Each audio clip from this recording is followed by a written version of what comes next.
Find out what's going on. Get involved. Change things from the inside. Make a difference. Take pride. Multicultural at its best. The Luisa Marshall Show.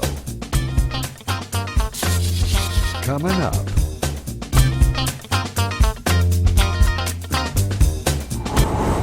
All new Simply the Best. Get inspired. They're coaches, mentors, speakers, and humanitarians. Mark Anthony King is an entrepreneur, a storyteller, and a global leader on Kingdom humanitarian impact. Melody Garcia is a multi-award-winning keynote speaker, international best-selling author, CEO of Luminary Coaching and Life Unscripted. Mark and Melody are presidents of Global Innovations with Global Peace Let's Talk. As soulmates, they tackle some of the most difficult challenges in the field of coaching, making a difference to others and sharing their life stories, defying fake influencers, social media frenzies, misinformation, and lies. But most of all, getting real and outing people for misrepresentation. I found the male version of me, so now you got two. Get ready to be inspired. All these coming up.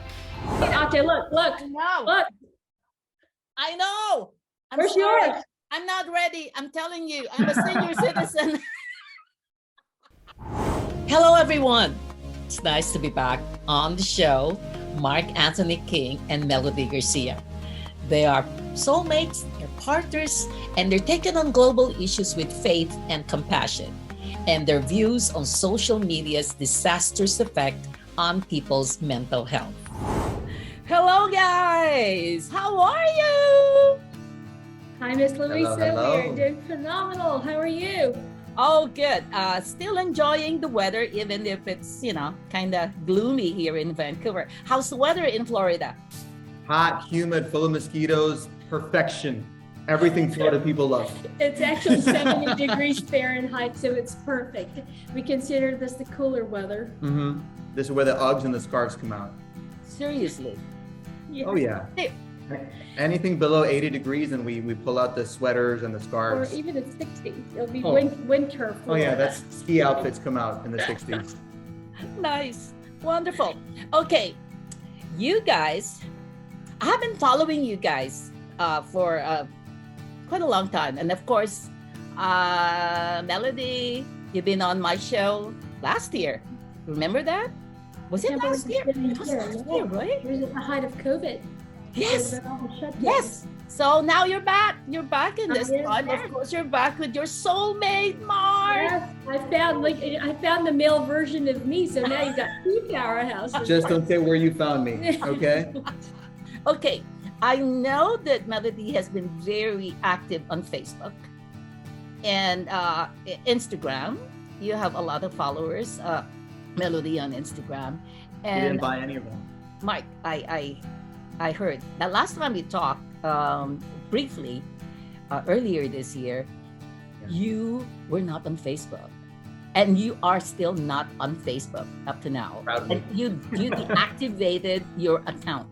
Okay, Yeah. now talking about social media, so Facebook, Instagram, TikTok. No, not much of TikTok because I'm not a TikTok person. But how do you think the social media right now affects the mental health of people, especially the young teenage girls? Social media is the leading cause of teen suicide in America right now, bar none.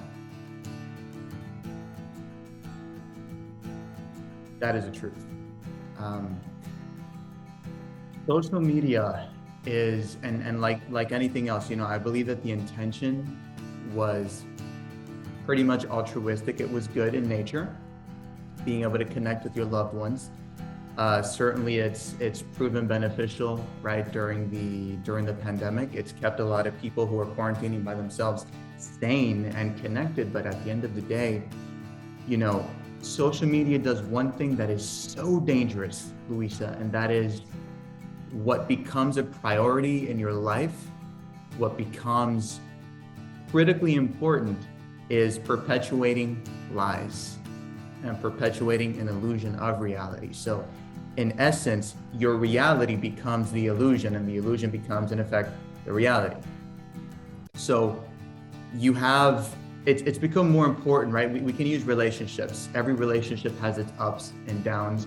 There's no such thing as a perfect relationship, but on social media, you have people who are going through infidelities. You have women who are being physically abused. You have serious domestic issues going on, but under the guise of this perfect social media, relationship where you have this right minutes before we got into a horrible argument. So it's a double-edged sword. And unfortunately, because there's so much pressure on perpetuating the perfect little lie, the children who are caught in the middle of this, who believe that this is what reality is, and who believe that, unfortunately, it's important to pretend to be happy. It's important to pretend like you're fulfilled versus actually being happy and actually being fulfilled. That crosses some critical wires in your head. Critical wires. And unfortunately, sometimes when they get crossed too much, there's no coming back from that. Yeah. So if you look at it, Luisa, recently there was a Facebook crashed along with Instagram, along with WhatsApp. It was really interesting how not only just teenagers, but adults couldn't function with that social media communication.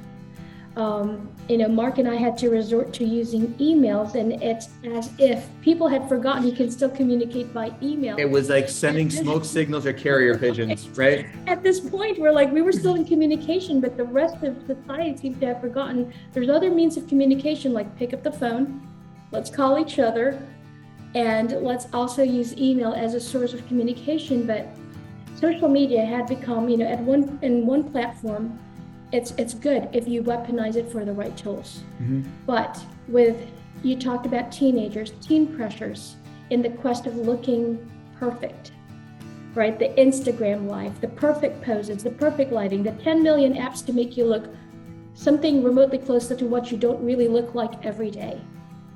You talk about peer pressure, you talk about bullying that has now come through social media elements.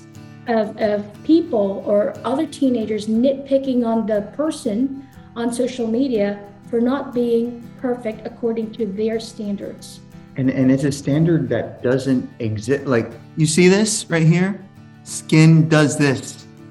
Skin does that. If you look closely, I have pores, because pores are a thing, but somehow pores and wrinkles and crow's feet and dry skin has all disappeared. You mentioned that you were actually not active on Facebook. So why is that?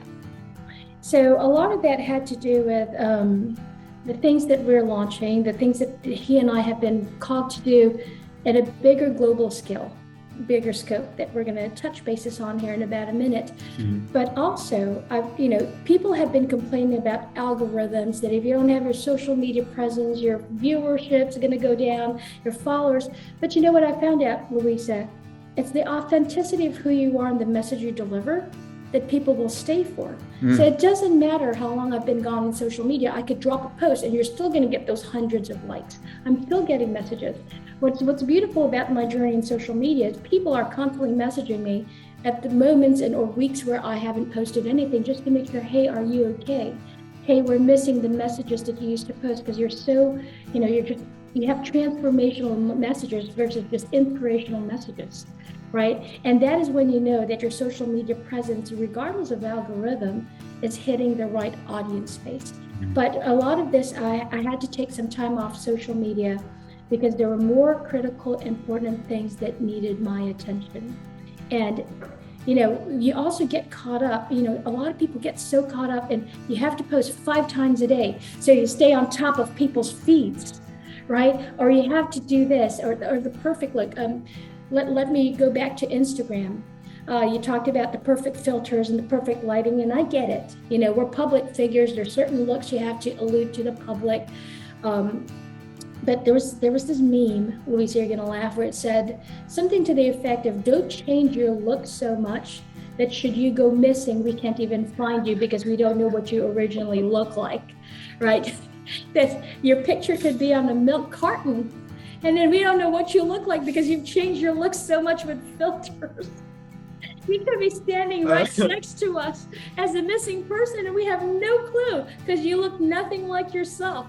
But that is what social media. You might even ask them, have you seen this woman? Have you seen this? And I'm talking to you, and I never thought about that. People, it's pretty sad. She's laughing, but it's true. It's pretty sad when people, and I've heard this so many times with some of the people I've been around, when the public actually approaches that person, they're like, you look nothing like your pictures.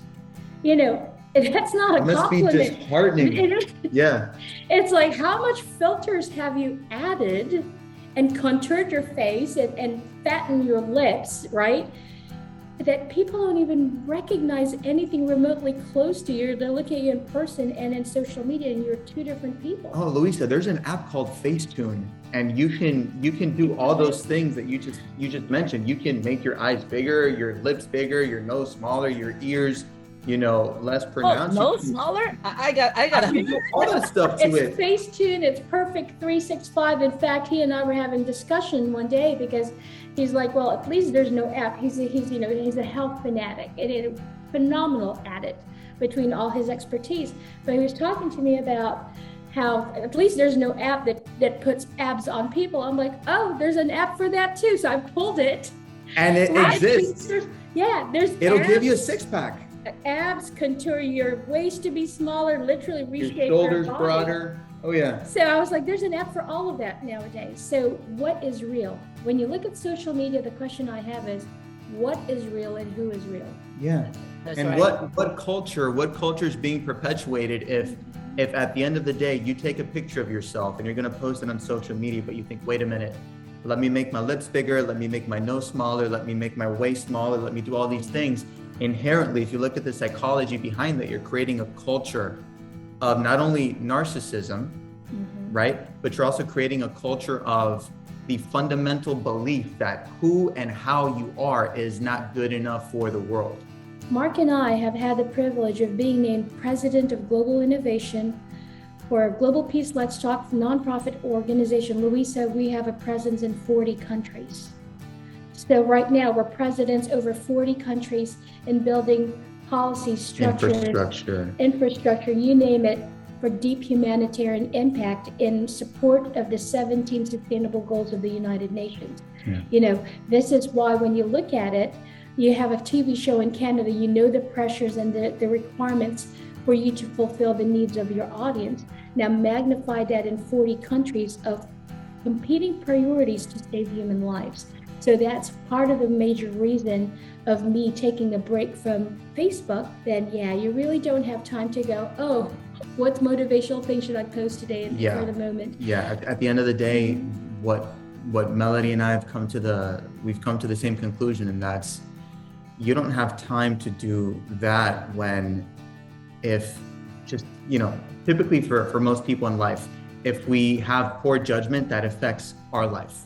If we make a bad decision, that affects our life or the lives of our families. But magnified, if you make a poor decision, you now have the welfare of 40 countries at stake, lives at stake. It kind of puts that whole social media, let me post every hour to be relevant thing in a whole different category. Talking about being relevant, with a world full of influencers, it appears that sorry. We love this topic. Sorry. I love that word. We love this topic. The world full of influencers and most of them, I really don't know them. Do you consider yourselves influencers? Melody and I were laughing at that word because it seems like today everybody who has access to an iPhone is an influencer or an aspiring influencer. And we have a pretty unique definition of what an influencer is. At the end of the day, I don't believe that being an influencer has anything to do with your social media following. You look at the world's greatest influencer of all time, Jesus Christ. Jesus Christ had 12 followers. That's it. And look what he managed to do, right? Revolutionized the world. I mean, we literally keep chronological time based on his birth and death, right? The entire world, regardless of what religion you are. So when it comes to being an influencer, I firmly, from my heart, for whatever it's worth, I believe that it's not about your followers, it's about your intention. Because if being an influencer is just a game of how much more can I inflate my already overly inflated ego, then you're not an influencer. If being an influencer, and this is just two more points I'm going to make. If being an influencer, it's about your livelihood, then you're not an influencer. You're influencing your own life. You're influencing your own bank account. You're influencing your own reach, right? So if it's just circumscribed to your circle, your immediate circle, you're not an influencer. At the end of the day, what are you influencing and in what direction and for whose glory? So based on all that, it is my humble opinion that the only people that can call themselves influencers are the people who are creating global change, whether it be on a small scale or on a large scale, right? But whose lives are you making better? How many people's trauma are you learning to break free, right? How many people's limiting beliefs and limiting stories and limited perceptions and perspectives of who they are and what they've done? How much liberation are you bringing people? Or are you just sending them down a spiral of more social media? I want to be like this person for what? Oh, because they can influence themselves. Yeah. And to his point, Luisa, and a very good question at that, my friend. Mm-hmm. Really good question. We live in a world where you can purchase a blue check mark and all of a sudden you're an influencer. $10,000. Right? You can buy followers. Okay. That blue check, I'm sorry to cut you, Melody, but that is so important. The blue check is, I forgot the word. It's a verification. Verification. Yeah, verification Okay. that you had $10,000 disposable income. Or more so, and here, you're going to laugh at this, Luisa. So one of my mentors is Dr. Steve Maraboli, who is the most quoted man alive. And that Steve Maraboli said, he also has the blue check mark. He goes, at what point in our life did he now have to verify that he is himself? Wow. Blue check mark, right? He has over 100 million reader reach, most quoted man alive, but yet he had to get his blue check mark to verify that he is himself. Oh, is that what it's all about? You just have to verify that you are yourself. You are you. You are Then- you. You are you. Oh, So- Yeah. I see. And I that thought- somebody who's trying to be an imposter can't assume your identity. That was the original Yeah. intent for the blue check mark. Okay, so it doesn't matter how many followers you have. No. It doesn't matter how many posts you make. It's I know. So the blue, at Oh. one point, Instagram was requiring a certain level of followers Mm-hmm. to verify that you're kind of like that influencer. However, the dynamics have changed, where people with less followers now you have to prove like you can get it. You have enough social media imprint, as I call it, whether it's a Google search or such, that shows that you're a public figure. So you can put it under a category that you are you, because it had stemmed from it and spawned into imposters trying to duplicate your account. However, the caveat to this is some people have gotten that blue check mark as a badge of honor to say that I'm an influencer. No, it's literally, if you pare it down, it's just saying that I am Melody and he is Mark. If we were to get this, and we are we. But I love it where Steve said, at what point in our life did we now have to? He goes, I have to now verify that I am me, right? With this blue check mark field. But a lot of people have wanted it because it seems to have a significance of importance. Yeah, social status. Of I have a blue check mark. But yet when you Google those people, half of them, you can't even find any type of impact. So going back to Mark's point here of saying that, a true influencer leaves a significant impact in this world, or imprint. not so much Wow. and that's what we talk about. Long after the blue check mark fades, another whatever social media platform is open, what was your message to the world that created a positive change and drive solutions? It even gets to the point where we were laughing because there are people pretending to be influencers by posing next to cars they don't own, right? It's just so that it shows a glamorous life. We talk about a couple of them renting a very tiny sardine-sized private jet. It was that big? A sardine size, we call it really compact, just to show social media that they're living life. But Luisa, and he knows who this person is, there's a female coach out there, actually in Canada. Okay, in Canada, that literally has posed almost like Pornhub graphic photos, right? With very little lingerie to convince audience that she's the right coach in elevating women. Now, she goes against every single thing I stand for in women's empowerment, right? Why do you have to sexualize yourself and call that empowerment? No, you're doing it wrong because you're now part of the problem that literally objectifies women, that say you're only as good as this, and then trying to distort visualization of what a woman should really stand for. I go back on the platform, and I know you have a wide audience, but I'm just going to talk about the Proverbs 31 woman. If you were to ever study the Proverbs 31 woman in a Christian Bible or in a Bible, it breaks down what a true woman of power is. She handles her household. She has many handlings, businesses. She runs a team. That's literally what it boils down to. She's a woman of strong faith and dedication. She counsels her family. She counsels her husband. Prospers. She prospers. Everything she Everything handles is respected by the community. by the community and leaders. So you true have this is written over 2,000 years ago of what a true, powerful, beautiful woman is. And then you have coaches like this dum-dum, as I call her, spread eagle, barely anything, shows boobs behind everything, you name it, too little to the imagination, and then she'll call you goddess.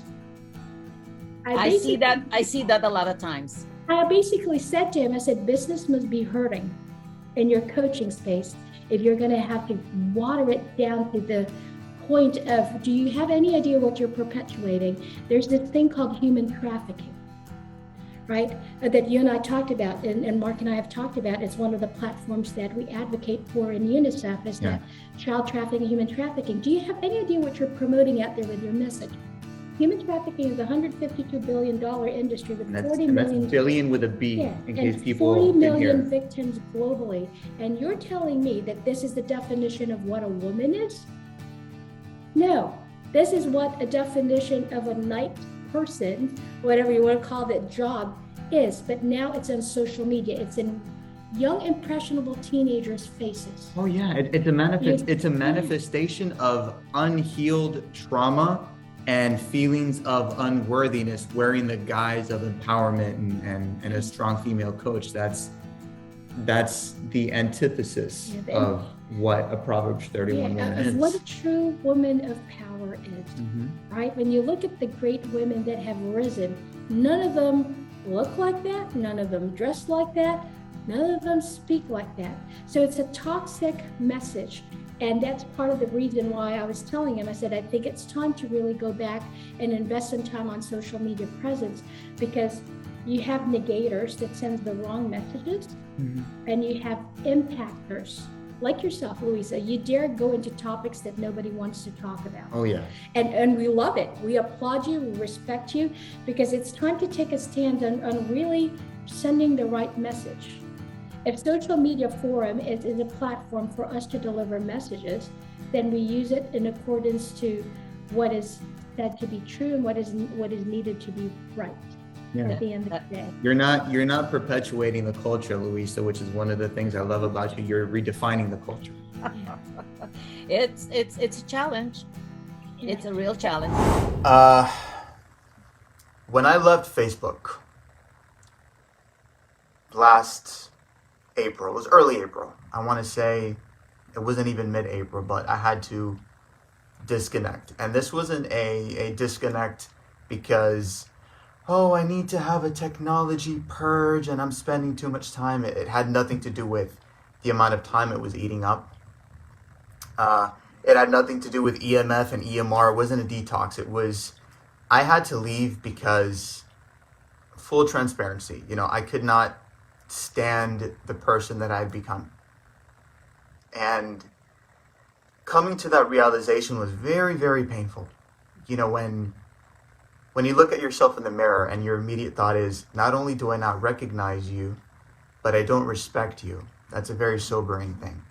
And that's exactly where I found myself at the time.